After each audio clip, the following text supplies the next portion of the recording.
Bonjour. Bonjour à tous les pasteurs qui nous écoutent. Quelle est la position de l'Église Holy Tradition sur la question du sang? Vous posez une question bien difficile, d'autant plus qu'on est obligé de se rendre compte que dans les médias, il y a de nombreuses réponses qui nous sont données par les prêtres catholiques, les pasteurs protestants. Et toutes ces réponses sont fort éloignées du texte biblique. Des versets sont pris hors contexte et la réponse de la Bible a été complètement dévoyée. Donc, j'aimerais vous donner effectivement, puisque vous posez la question, une réponse concise, précise, tirée des Saintes Écritures, avec les preuves même de ce que je vais avancer. Alors je vous propose que nous prenions un texte de l'Écriture sainte.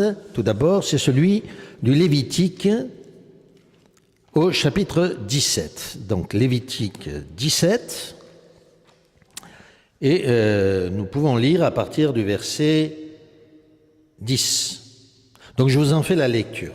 Alors, pour être bien précis, ce texte était pour les Juifs, pour les Hébreux. C'est un texte pour le peuple juif. Mais j'en fais la lecture. Tout homme de la maison d'Israël ou tout étranger résidant parmi vous qui mangera du sang, n'importe quel sang, je me tournerai contre celui-là qui aura mangé ce sang, et je le retrancherai, c'est-à-dire je le ferai mourir, du milieu de son peuple. Oui, l'âme de la chair est dans le sang. Ce sang, je vous l'ai donné, moi, pour faire sur l'autel le rite d'expiation pour vos vies, car c'est là le sang qui expie pour une vie. Voilà pourquoi j'ai dit aux Israélites, nul d'entre vous ne mangera du sang, et l'étranger qui réside parmi vous ne mangera pas de sang. Quiconque, Israélite ou étranger, résidant parmi vous, prendra à la chasse un gibier, bête ou oiseau qu'il est permis de manger, devra en répandre le sang et le recouvrir de terre. Car l'âme de toute chair, c'est son sang, et j'ai dit aux Israélites, vous ne mangerez du sang d'aucune chair, car l'âme de toute chair est dans le sang, et quiconque en mangera sera retranché. Donc ce texte est très clair, et ce texte est connu de toute manière par tous les Juifs dans le monde entier qui ne mangent pas de sang, par les musulmans aussi, et par tous les chrétiens qui savent que ce texte faisait partie de la loi. La question est de savoir si, hors la loi d'Israël, il est permis ou non de manger du sang d'une espèce quelconque, animale. Donc je vais vous poser une deuxième question, puisque nous sommes d'accord, je le pense, d'entrer sur le fait que les Israélites ne pouvaient pas manger de sang. Ça, c'est une règle connue de tous. Mais allons plus loin. Je vais vous poser une question, si vous le permettez. D'après vous, Noé était-il juif? Bien sûr que non. Noé n'était pas juif. Les Juifs ont commencé avec Jacob, dont le nom a été changé en Israël.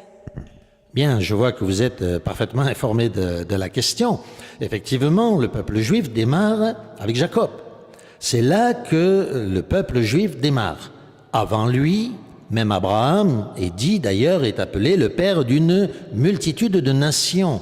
Il n'était pas le père que des Juifs, il était aussi le père d'Ésaü, qui a donné naissance aux Arabes, par exemple. Comme nous venons de poser la question concernant Noé, Noé est le père de toutes les nations.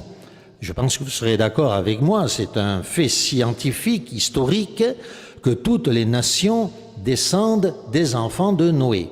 Donc Noé est le père de toutes les nations et pas seulement du peuple juif. Nous sommes d'accord, n'est-ce pas? Oui, nous sommes d'accord. Bien. Alors, regardons ce que Dieu demande à Noé. Donc nous allons prendre ensemble Genèse chapitre 9, les premiers versets. Il s'agit ici de la sortie de Noé et de ses enfants de l'arche et les ordres qui lui sont donnés par le Seigneur. Donc Dieu dit à Noé, « Tout ce qui se meut et possède la vie vous servira de nourriture.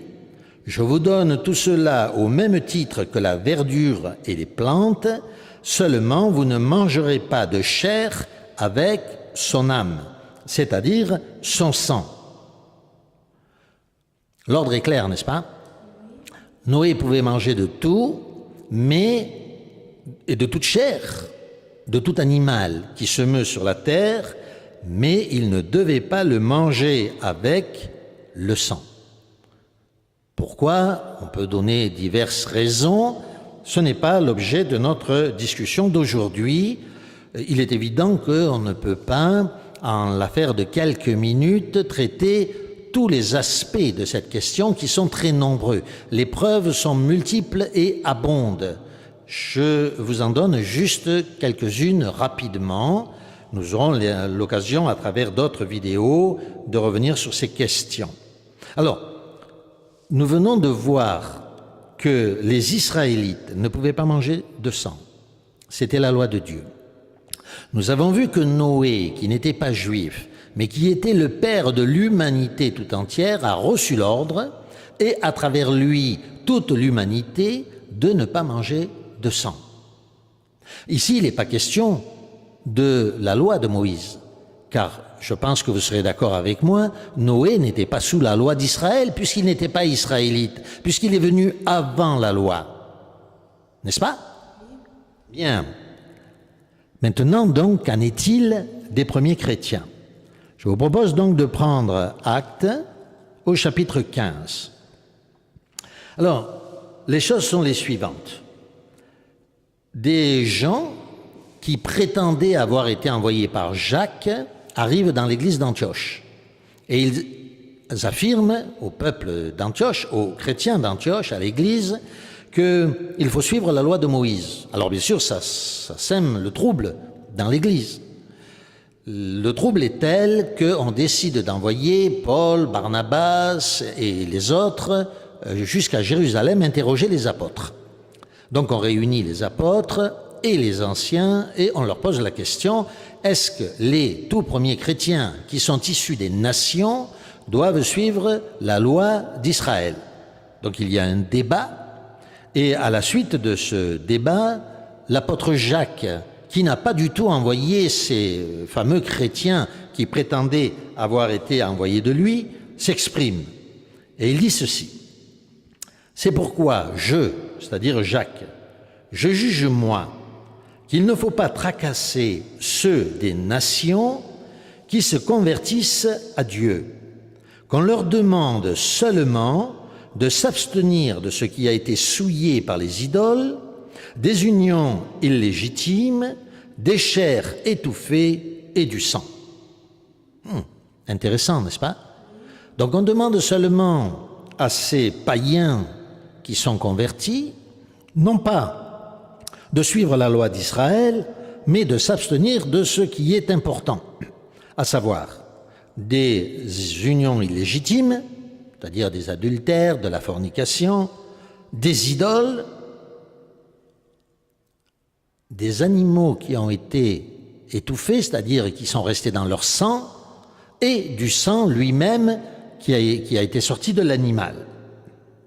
Et il continue en disant, « Car depuis les temps anciens, Moïse, dans chaque ville, a ses prédicateurs qui le lisent dans les synagogues tous les jours de sabbat. » Autrement dit, il dit, c'est pas la peine de suivre la loi pour les païens. Ils n'ont pas besoin de suivre la loi d'Israël parce que Moïse a ses prédicateurs, c'est pas la peine. Par contre, ils doivent s'abstenir des idoles, de la fornication, de la pornographie, des animaux étouffés et du sang. Ce sont les points fondamentaux. Alors, les apôtres, donc ça c'est Jacques qui le dit, mais les apôtres du coup envoient une lettre pour tous les chrétiens.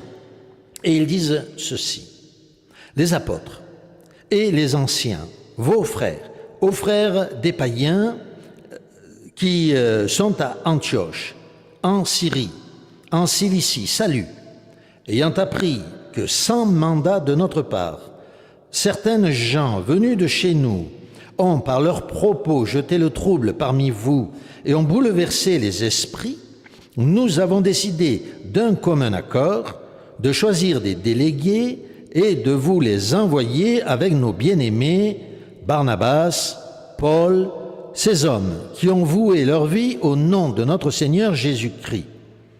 Nous vous avons donc envoyé Jude et Silas, qui vous transmettront de vive voix le même message. L'Esprit Saint et nous-mêmes, pas seulement nous les apôtres, non, l'Esprit Saint et nous-mêmes, avons décidé de ne pas vous imposer d'autres charges que celles qui sont indispensables. Pas d'autres charges, autrement dit, pas de loi, autres celles qui sont indispensables, à savoir, vous abstenir des viandes immolées aux idoles. Ça se comprend, n'est-ce pas?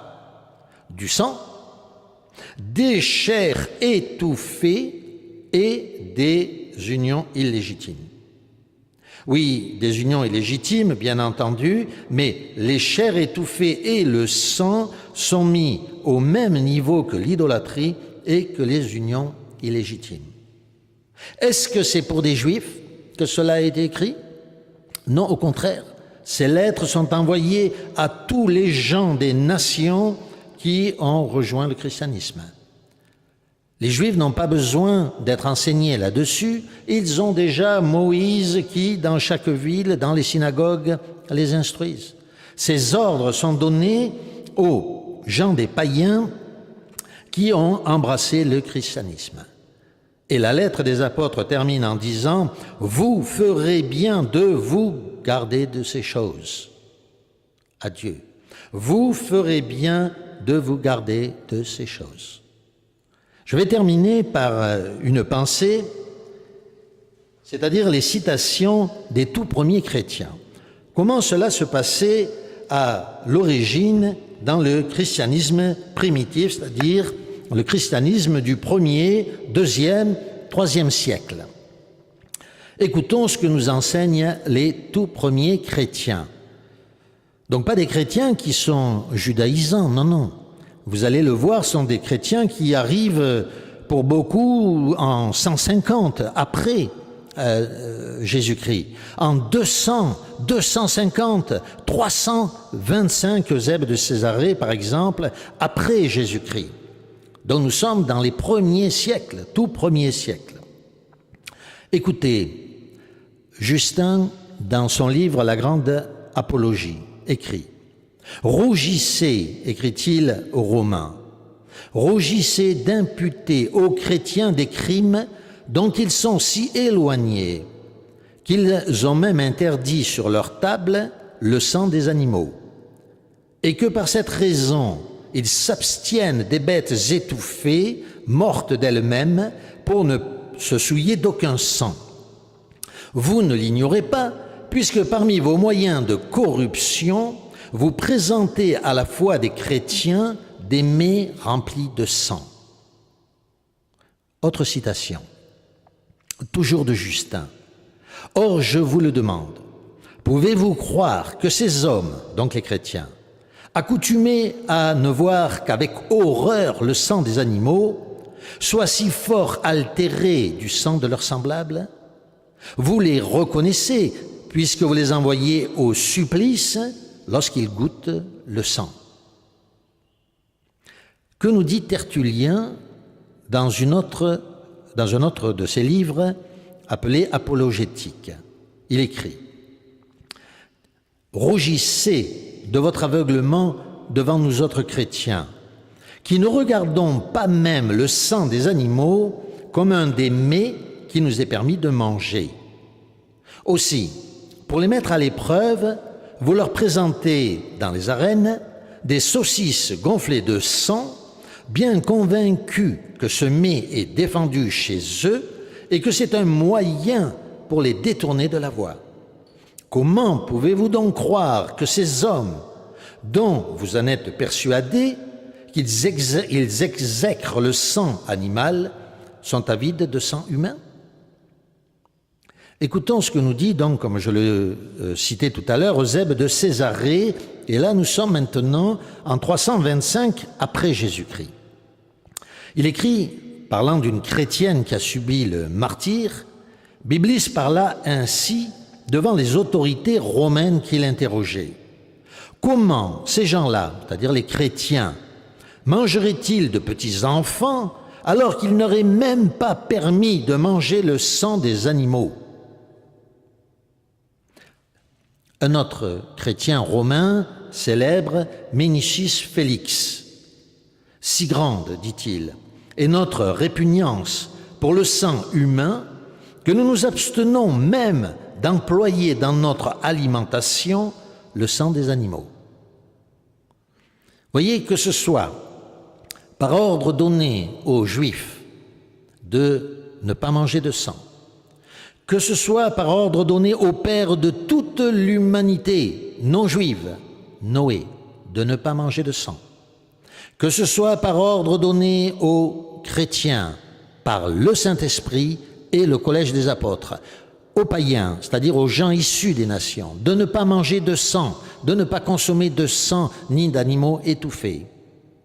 Cet ordre avait été si bien compris par les premiers chrétiens que tous, jusqu'au moins en l'an 500 de notre ère, c'est-à-dire depuis le début jusqu'en l'an 500 de notre ère, on mettait les chrétiens dans les arènes et pour les faire renier, on leur donnait des tranches de boudin ou des mets, des plats préparés avec du sang. Et s'ils mangeaient de ce boudin ou s'ils mangeaient de ce plat fait avec du sang, ils étaient immédiatement relâchés de l'arène et ils n'étaient pas livrés aux bêtes. Et ces premiers chrétiens refusaient leur libération parce qu'ils refusaient de manger, de consommer du sang. Voilà la position de la parole de Dieu sur le sang. Est-ce que ma réponse vous convient? Oui, et je pense que les pasteurs qui nous écoutent auront compris la position des églises Holy Tradition sur la question du sang. Merci. Merci bien.